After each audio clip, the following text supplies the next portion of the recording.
आपण मैंने आम चैनल पाइपर संपूर्ण ओडिया मीडियम नुआ सिलेबस अनुसार गणित विज्ञान और इंग्राजी पाठर आलोचना और तार प्रश्नोत्तर सहित ओडिया व्याकरण इंग्राजी व्याकरण और गणित ट्रिक गोटे पर गोटे वीडियो बैक टू बैक पाइबापी आम YouTube channel easy learning Odia को सब्सक्राइब कर रखु जहाँफल कौन हम जिते वीडियो सब अपलोड हो आपंक पाखे सहजरे पहुंची आम वीडियो भल लगुले गोटे लाइक करूँ सांग सहित सेयार करूँ और आपको केमती लगे आमको कमेंट रे निश्चय जनातु और जदि आप वीडियो पीडीएफ पाइबा चाहते हैं आमर Telegram channel easy learning Odia को जॉइन होगी रहंतु। हेलो हाय नमस्कार समस्त को आमर आउ एक नुआ वीडियो रे स्वागत। तो आपण मैंने जानी आम षष्ठ श्रेणी गणित जहाँ हूँ गणित प्रकाश ताकू आरंभ करते आमर तृतीय पाठ जहाँ हूँ कौन एटा आम आरंभ कर देथिले संख्या खेल ताहार प्रथम वीडियो जो मैंने देखी ना ताहले आमर प्लेलिस्ट को विजिट करंतु गणित प्रकाश क्लास 6 लिखाई थिबो तो सेटा को देखि नियंतु। आज आम यार द्वितीय वीडियो रे आलोचना करबा एटा देखो अभ्यास कार्य सही जाइतिला हमरो पेज नंबर 57 एबे आमे एहाटारो आरंभ करबा परवर्ती जहा अछि ताहाको आमे देखिबा। ठीक अछि वीडियो जदि टिके स्लो लागिबो ताहले 1.5x रे देखिबे आमे परवर्ती कोन अछि देखिबा। चलो आरंभ करबा। देखो आसो आउ किछि धाडी विशिष्ट सुपरसेल कार्य करबा। एठारे ठीक बाम डाहाण ऊपर और तल कोठरी गुड़िक पड़ोसी कोठरी अटंती तो नियम समान रहिबो गोटे कोठरीर सुपरसेल हेबो जदि एथिरे थिबा संख्या यार समस्त पड़ोसी कोठरी मानक ठारू जदि बृहत्तर हेबो।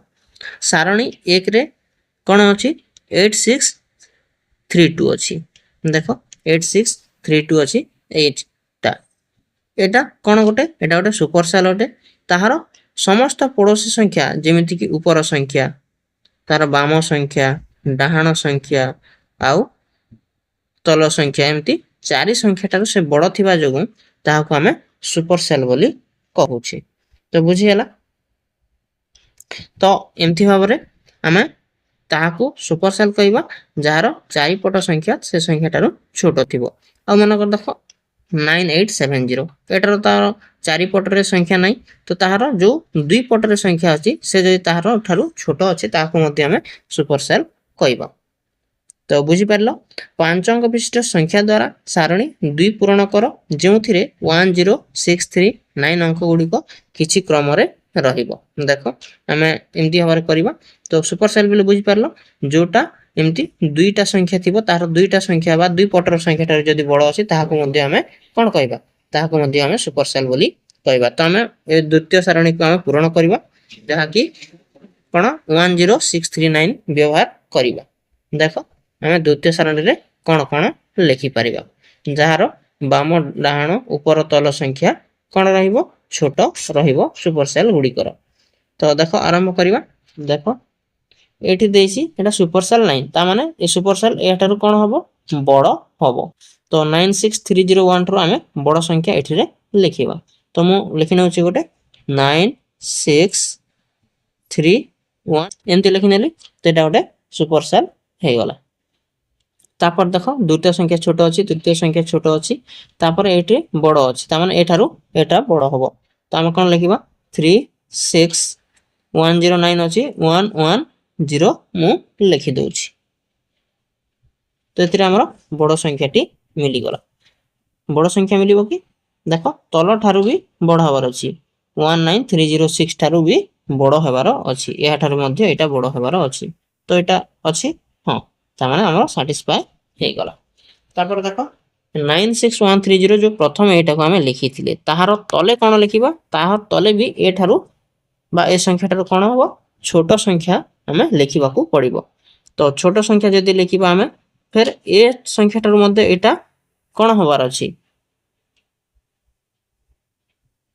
देखो बड़ हबार अछि ना छोटो हबार अछि छोटो हबार अछि। तो एठी हम लिखिबा कोन लिखिबा देखो 13690 हमें लिखिबा ताहले कोन हमरो सैटिस्फाई हे गला। तापरे एटा देखो ए संख्या रो बड़ अछि सेत पे एटा भी सुपरसेल हे गला। एबे हमें तार तल को आसीबा तल को आसिले देखो ଏଇଟା ଯଦି ନର୍ମାଲ ସଂଖ୍ୟା ଅଛି ତ ଏଇଟା ବି ନର୍ମାଲ ସଂଖ୍ୟା ବୋଲେ ଏଠାରୁ ଆମେ ଛୋଟ ଛୋଟ କରି ନବା। କାହା କଥା କହୁଛି? ଏହା କଥା। ଏଠାରୁ ଏଇଟା ଛୋଟ ରହିବ, ତାଠାରୁ ଏଇଟା ଛୋଟ ରହିବ। ସେଥିପାଇଁ କଣ ହବ? ଏଥିରେ କୌଣସି ସୁପରସେଲ୍ ବନିବ ନାହିଁ। ତ ମୁଁ କଣ ଲେଖିବି ଏଠି 109, ତମେ ଯାହା ବି ଲେଖିପାରିବ 36, ତାପରେ ଆଉ କଣ ଲେଖିବି 13, ଏଠି ଲେଖିବି 13906।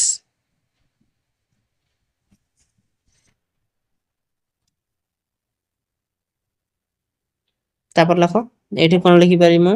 ଏଠି କଥା କହୁଛି, ଏଠି ଲେଖିବି 19360 ଲେଖିବି। ତାପରେ ଦେଖ ଆମର ଶେଷ ଧାଡିକୁ ଆସିବା। ଶେଷ ଧାଡିରେ କଣ ଲେଖିବା? 10369। ଆମେ ଖାଲି ଏ ଅଙ୍କ ବ୍ୟବହାର କରିବାର ଅଛି, ବାକି ଅଙ୍କ ବ୍ୟବହାର କରିବା ନାହିଁ। ଟିକେ ଧ୍ୟାନର ସହିତ ରଖିବ ତମେ। ତାପରେ ଦେଖ ତୃତୀୟ ଡବାରେ କଣ ଲେଖିବା ଆମେ? 10396, ଯାହାକି ଏଠାରୁ ଏହା ବଡ ହେବାର ଅଛି। ଠିକ ଅଛି। ତାପରେ ଆମର ଶେଷ ବକ୍ସରେ ଲେଖି ନେବା ଆମେ 19360। ଉପରେ ଅଛି 19360, ତ ଏଟାକୁ ଆମେ ଟିକେ ଚେଞ୍ଜ କରିଦେବା। ଦେଖ 1931960 କରିଦେବା। ଠିକ ଅଛି। ଏମିତି ଭାବରେ ଆମେ ଏ ସାରଣୀ 2 କୁ ପୂରଣ କରିନେବା। ଦେଖିନିଅ ଭଲ ଭାବରେ ଆଉ ପୂରଣ କରିନିଅ। ଠିକ ଅଛି। ଆଗକୁ ବଢିବା ଆମେ। ସଂଖ୍ୟା ରେଖାରେ ସଂଖ୍ୟାର କ୍ରମ। ଏବେ ଆମେ ସଂଖ୍ୟା ରେଖା କହିଲେ କଣ ଟିକେ ଭଲ ଭାବରେ ବୁଝିବା। ତ ସଂଖ୍ୟା ରେଖା ତମେ ଜାଣିଛ ଏମିତି ଏକ ରେଖା ଥାଏ, ମଝିରେ ଆମେ ଶୂନ ରଖିପାରିବା, ଆଉ ଯେତେ ସବୁ ଡାହାଣକୁ ଯିବ ତାହା କଣ ହବ? ପଜିଟିଭରେ ଯିବ ବା ଯୁକ୍ତରେ ଯିବ, ଆଉ ଯେତେ ସବୁ ତାହାର ବାମକୁ ଆସିବ ସେଟା ମାଇନସ ବା ବିଯୁକ୍ତ ସଂଖ୍ୟା ହେବ। ତ ଆମେ ସଂଖ୍ୟା ରେଖା ସହିତ ଆଗରେ ମଧ୍ୟ ପରିଚିତ ଅଛେ। ଆସ ଦେଖିବା ଆମେ କିଛି ସଂଖ୍ୟା ଗୁଡ଼ିକୁ ସଂଖ୍ୟା ରେଖାରେ ସେମାନଙ୍କର ଉପଯୁକ୍ତ ସ୍ଥାନରେ ରଖିପାରିବା କି ନାହିଁ। ଏଠାରେ ଆମେ ସଂଖ୍ୟା ଗୁଡ଼ିକ ଦେଖିବା। କେତେ ଗୁଡ଼ିଏ ସଂଖ୍ୟା ଦିଆଯାଇଛି ଦେଖ, ଏହାକୁ ଆମେ ଉପଯୁକ୍ତ ସଂଖ୍ୟାର ତାର ରେଖାରେ ରଖିବା। ତ ଦେଖ 2180 ଅଛି। 2180 ଟି କଣ? 2000 ଆଉ 3000 ମଧ୍ୟରେ ରହିବ। ଏ ମଝିରେ କେତେ ଅଛି? ଏ ମଝିରେ ଏଟା 2500 ଅଛି ହେଲା। ଲେଖିବା ନାହିଁ, କିନ୍ତୁ ତମେ ମନେ ରଖ ଯେମିତି ମଝିରେ 2 ଭାଗ କରିଦେଇଛି ସେଟା 2500 ଅଛି। ତ ଆମେ ଦେଖ 2754 କଣ ହବ? ପାଖାପାଖି 3000 ପାଖାପାଖି ହବ। ସେଥିପାଇଁ ଏଟା ଏଠି ଲେଖା ହେଇଛି ଦେଖ, ଏଟା 2180 2000 ପାଖାପାଖି ହବ, ସେଟା ଏଠି ଲେଖା ହେଇଛି। ଦେଖ ଆମେ ପରବର୍ତ୍ତୀ ସଂଖ୍ୟା ଗୁଡ଼ିକ ମଧ୍ୟ ଆମେ ଲେଖି ଯିବା। ଯେମିତି କି 1500 କୋଉଠି ହବ? 1500 1000 ଆଉ 2000 ମଧ୍ୟରେ ହବ। ତ 1000 2000 ମଧ୍ୟ ଦେଖ ଏଠି ଅଛି, ଏଠି ଲେଖି ନେବା ଆମେ 1500। ତାପରେ ଦେଖ ଏଠି 3600 ଦେଇଛି। 3600 କୋଉ ହବ? 3000 4000 ମଧ୍ୟର ଟିକେ ଆଗକୁ ହବ 3600। ଏମିତି ଆମେ କରିକି ଏଠି ଆମେ 3600 ଲେଖି ନେବା। ତାପରେ 9950 ପାଖାପାଖି 10000 ପାଖାପାଖି ହବ। 10000 କୋଉଠି ଅଛି ଦେଖ ଏଠି। ତ ଏଠି এই ପାଖାପାଖି ହବ 9950। ତ ବୁଝିହେଲା। ତାପରେ 9590 ବେଲେ 9500 ପାଖାପାଖି ହବ। ଏଠି ହବ 9590। ତାପରେ 1050 1050 ହବ, ଏଇ ପାଖାପାଖି ହବ। ଏଠି ହବ 1050। 3050 ଦେଖ, 3050 3000 ଟିକେ ଆଗକୁ ହବ, ଏଠି ହବ 3050। 5030 5000 ଟିକେ ଆଗକୁ ହବ, ଏମିତି 5030 ଏଠି ଆମେ କରିନେବା। এটা ନିଜର ଖାତାରେ ତମେ କରିବ। ଦେଖ 8400 8000 ରୁ 9000 ଭିତରେ ମଝିରେ ରହିବ 500 8000, ତାର ଟିକେ ପଛକୁ ହବ 8400। ତ ଏମିତି ଭାବରେ ଆମେ ଯେକୌଣସି ସଂଖ୍ୟା କଣ କରିପାରିବା? ଯେକୌଣସି ସଂଖ୍ୟା ରେଖାରେ ସ୍ଥାପନ କରିପାରିବା। ଆସ ବୁଝିବା ଦେଇଛି, এটা ଆମେ କରିବା। ତ କଣ ଦେଇଛି ଦେଖ, ଆସ ବୁଝିବାରେ। ନିମ୍ନ ସଂଖ୍ୟା ରେଖା ଗୁଡ଼ିକରେ ସୂଚିତ ସଂଖ୍ୟା ଗୁଡ଼ିକୁ ଦେଖ ଏବଂ ବଲକା ଥିବା ସ୍ଥାନ ଗୁଡ଼ିକର ଉପଯୁକ୍ତ ସଂଖ୍ୟା ଲେଖ। ଠିକ ଅଛି, ଲେଖି ନେବା। ଦେଖ ଯେମିତି ଭାବରେ ଆମର 2010 ଦେଇଛି ଏଇ ଜାଗାରେ ଆଉ 2020 ଦେଇଛି ଏଇ ଜାଗାରେ, ତା ମାନେ ଏ ଦୁଇଟା ମଧ୍ୟ ସଂଖ୍ୟା ଏ ମଝିରେ ହବ। ତ ଦୁଇଟି 2010 ଆଉ 2015 ମଝିରେ କଣ ଅଛି 2015 ରହିବ, ବୁଝିହେଲା। ତାପରେ 2020 ପରେ କଣ ରହିବ 2025 ରହିବ, ସେମିତି 2030 ରହିବ, ସେମିତି ଭାବରେ 2035 ରହିବ। ତ ବୁଝିପାରୁଥିବ। ତାପରେ ସେମିତି ଆମେ 5 ମଧ୍ୟ କମେଇ ନେବା ପଛକୁ 2005 ହବ, ଏଠିରେ 2000 ହବ, ଏଥିରେ 1995 ହବ, ତାପରେ ସବା ଷ୍ଟାର୍ଟିଂ ରେ 1990 ରହିବ। ତ ଏମିତି ଭାବରେ ଆମର ପ୍ରଥମ ଧାଡି ସରିଗଲା। ଏବେ ଆମେ B ନମ୍ବର କରିବା ବା B 2 ନମ୍ବର ଧାଡିରେ କଣ ହବ ଦେଖ। ଏଥିରେ 1 1 ବଢି ଯାଇଛି 996 997। ତ ପଛକୁ ମଧ୍ୟ 1 1 କମେଇ ଆଣିବା 9995, ତାପରେ 9994, ତାପରେ ଦେଖ 9993। ତ ଆଗକୁ ଏମିତି ବଢି ଯିବା 9998, ଏଠିରେ 9999। ତ 9999 ଗଲା ପରେ କେତେ ହବ ଆମର 10,000 ହବ, 3ଟି ଶୂନ 10ରେ, ତାପରେ 10,001 10ରେ 1 2ଟା ଶୂନ ଆଉ 1, ତାପରେ ଆମର 10,002 2ଟା ଶୂନ 2, ଏମିତି ଭାବରେ ହବ। ତାପରେ ଆଗକୁ ଦେଖ ଏଟା ମଧ୍ୟ କରିନେବା। ତମେ ବୋଧେ ଜାଣିଥିବ ଏଟା ନିଜେ ମଧ୍ୟ କରିପାରିବ। ଦେଖ ଏଥିରେ ମଧ୍ୟ 1 1 ବଢି ଯାଉଛି, ତ 1 1 1 1 ବଢି ନବ। ତାପରେ ଦେଖ ଏଥିରେ 705 705, ଏଥିରେ 1 1 1000 ବଢି ଯାଉଛି 87, ତାପରେ ଏଠି ଆସିବ 97705, ତାପରେ ଏମିତି ଭାବରେ ଆସିବ, ତାପରେ 107705, ଏମିତି ଆଗକୁ ବଢି ଯିବ। ତମେ ନିଜେ ମଧ୍ୟ ଏଟା କରିପାରିବ, ସେଥିପାଇଁ ଏଟାକୁ ଆମେ ବେଶୀ ସମୟ ନେବା ନାହିଁ। ତ ଆଗକୁ ଆମେ କଣ ଦେଇଛି ବୁଝିବା। ଉପରୋକ୍ତ ପ୍ରତ୍ୟେକ କ୍ରମରେ କ୍ଷୁଦ୍ରତମ ସଂଖ୍ୟା ଚାରିପଟେ ଗୋଲ ବୁଲାଅ ଏବଂ ବୃହତ୍ତମ ସଂଖ୍ୟା ଚାରିପଟେ ବାକ୍ସ କର। ଆମେ କଣ କରିବା କ୍ଷୁଦ୍ରତମ ସଂଖ୍ୟାକୁ ଆମେ ଏମିତି ଗୋଲ ବୁଲେଇବା ଆଉ ଯୋଉଠି ବୃହତ୍ତମ ସଂଖ୍ୟା ଥିବ ତାହାକୁ ଏମିତି ବାକ୍ସରେ ରଖିବା।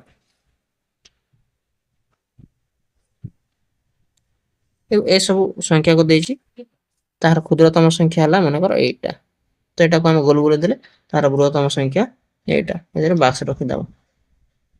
ଦେଖ କ୍ଷୁଦ୍ରତମ ସଂଖ୍ୟା ଏଇଟା, ଏମିତି ଗୋଲ ବୁଲେଇ ଦେଲା। ତ ଆମେ ସବୁ ସଂଖ୍ୟାରେ ଏମିତି କରିନେବ ତମେ। ତାପରେ ଅଙ୍କକୁ ନେଇ ଖେଳ, ଏଠିରେ କଣ ଦେଇଛି ଟିକେ ଦେଖିବା।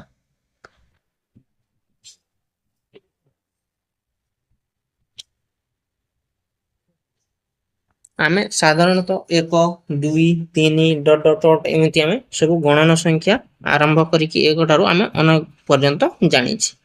ମୋଟରେ 9ଟି ଅଙ୍କ ବିଶିଷ୍ଟ ସଂଖ୍ୟା ଥାଏ। ଆମେ ଯଦି 1 ବିଶିଷ୍ଟ ସଂଖ୍ୟା ଦେଖିବା ତାହେଲେ 1 ରୁ ଆରମ୍ଭ କରିକି 9 ପର୍ଯ୍ୟନ୍ତ ଥାଏ ଆମେ ଜାଣିଛେ।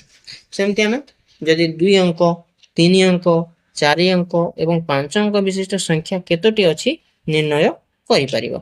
ତ ଆମେ ଅତି ସହଜରେ କରିପାରିବା। ଦେଖ ଯେମିତି କି 10 ରୁ ଆରମ୍ଭ ହେଇକି କେତେ ପର୍ଯ୍ୟନ୍ତ ଅଛି 2 ଅଙ୍କ ବିଶିଷ୍ଟ 99 ପର୍ଯ୍ୟନ୍ତ ଅଛି। ତ ଆମେ କଣ କରିବା 99 ବିୟୋଗ 10 ଯୋଗ 1 ଏମିତି କରାଯାଏ ହେଲା।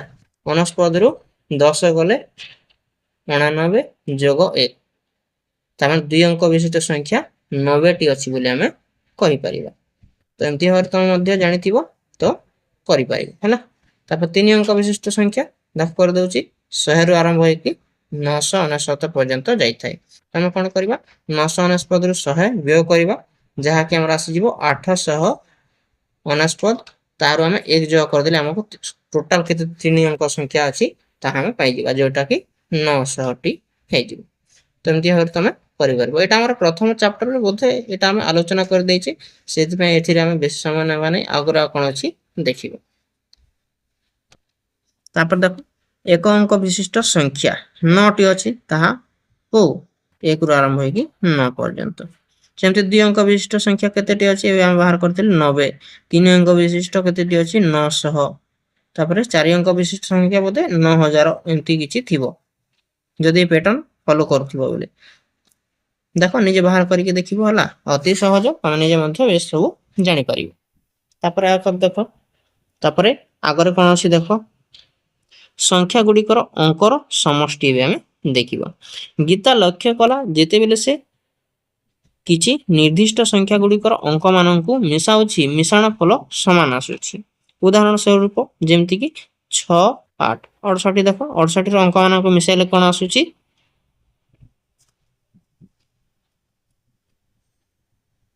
14 आसुछि तापरे 176 1 + 7 + 6 कौन आसीबो 7 6 13 से 14 आसुछि तापरे 5 + 4 + 5 एटा भी कौन आसीबो से 14 ही आसीबो तो से अंक मान को सब को मिसेला देखिला जे केते गुडे संख्यार अंक मानकर कौन आसुछि तार मिश्रण फलटी समान आसीबार से लक्ष्य कला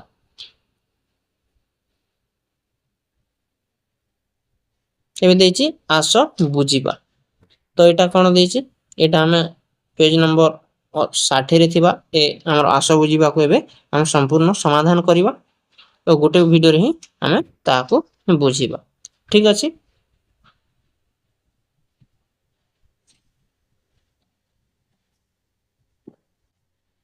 तो एबे हमें यार आस बुझिबा अछि जे कि पेज नंबर 60 रे ताहाको हमें देखिबा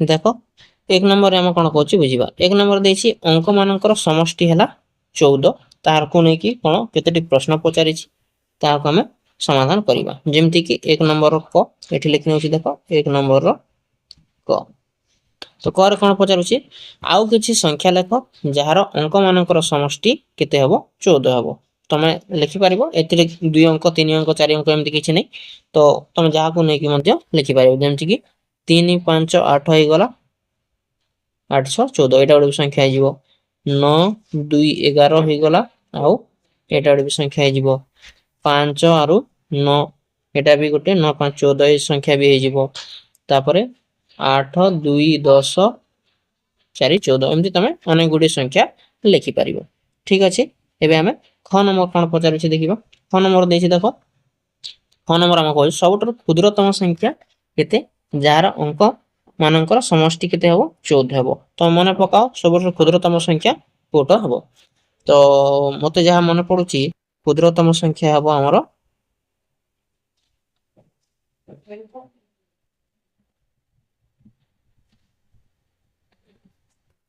59 जहा कि तार समष्टि केते हबो हमरो 14 हबो ठीक अछि एबे हम सेमती ग नंबर करिवो देखो ग नंबर कोन देछि ग नंबर देछि 5 अंक विशिष्ट बृहत्तम संख्या केते जार अंक मानकर समष्टि 14 हबो ता माने हम एठी लिखि नबा जे 5 अंक विशिष्ट सबतर बृहत्तम संख्या ते बोले सेटा 9 5 1 2 3 ए संख्या हबो जार अंक मानकर समष्टि 14 अटे बुझी पारलो एबे सेमती हम घ नंबर मध्ये एठी करनाबा देखो घ नंबर कहूची अंक मानकर समष्टि 14 थाई केते बड़ संख्या लेखि परिबो तुमे ता ठारू आउ बड़ संख्या लेखि परिबो की तमे जेते बड़ संख्या लिखिले मध्य ताहार कोन हबो आहुरी बड़ संख्या हमकु मिली जिवो तो हम एमती लिखि परिबा नै तो एमती हरे मु जदी लिखि नेबी देखो 14 टा 1 को जदी कर देबी ताहले हमर कोन हो सबठो बड़ संख्या हे जिवो तो एटा हमें ताहार संभव नुहे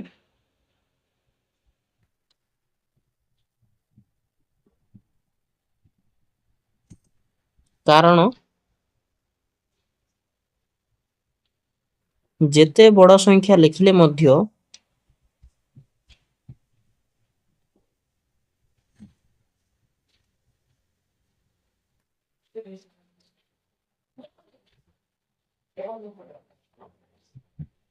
ता ठारू बड़ संख्या पाई जिबा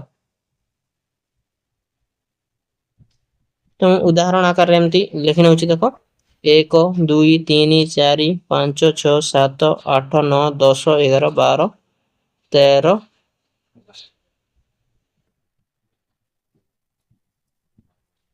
14 ଏମିତି ଭାବରେ 14ଟି ଏକ ଲେଖିନେବି ହେଲା।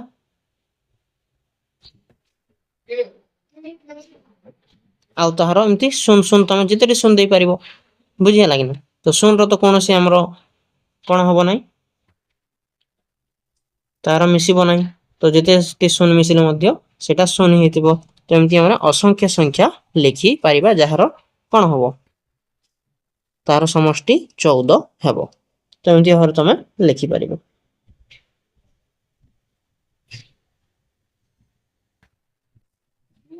ତ ଏବେ ଆମେ ଏହାର 2 ନମ୍ବର କରିବା। ଦେଖ 2 ନମ୍ବର ଦେଇଛି 40 ରୁ ଆରମ୍ଭ କରିକି 70 ପର୍ଯ୍ୟନ୍ତ ସମସ୍ତ ସଂଖ୍ୟା ଗୁଡ଼ିକର ଅଙ୍କ ମାନଙ୍କର ସମଷ୍ଟି ନିର୍ଣ୍ଣୟ କର।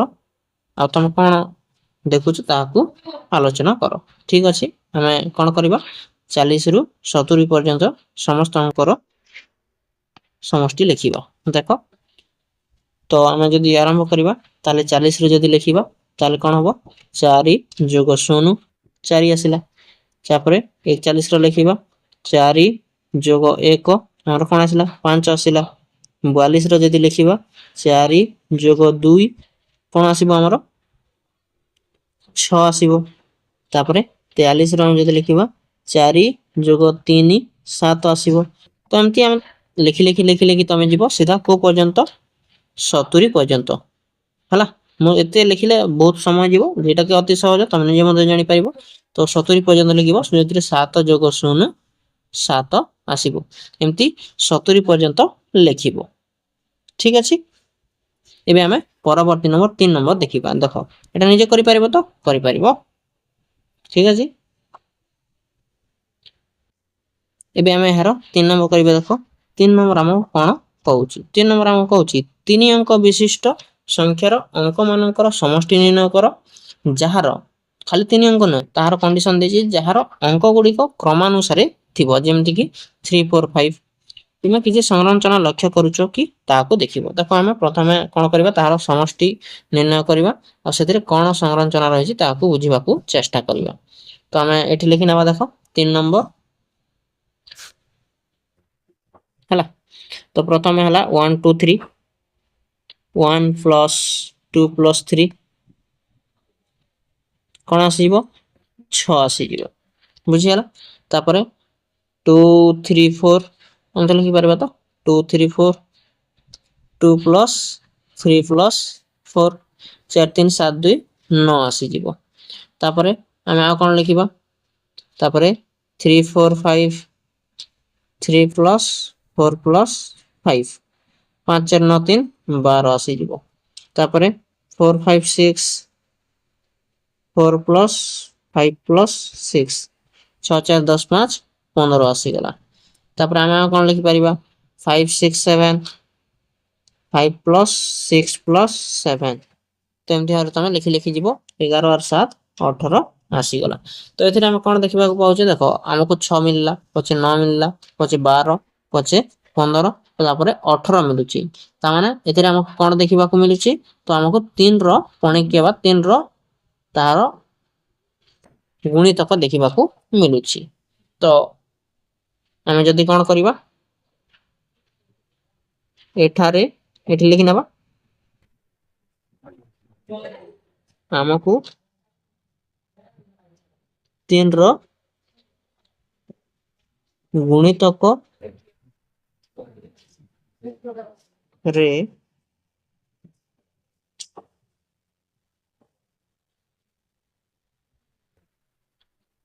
ସଂଖ୍ୟା ଗୁଡ଼ିକର ସମଷ୍ଟି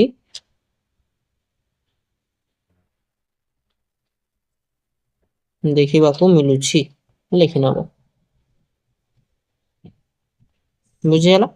ଏମିତି ଭାବରେ ତମେ 3 ନମ୍ବର କରିନେବ।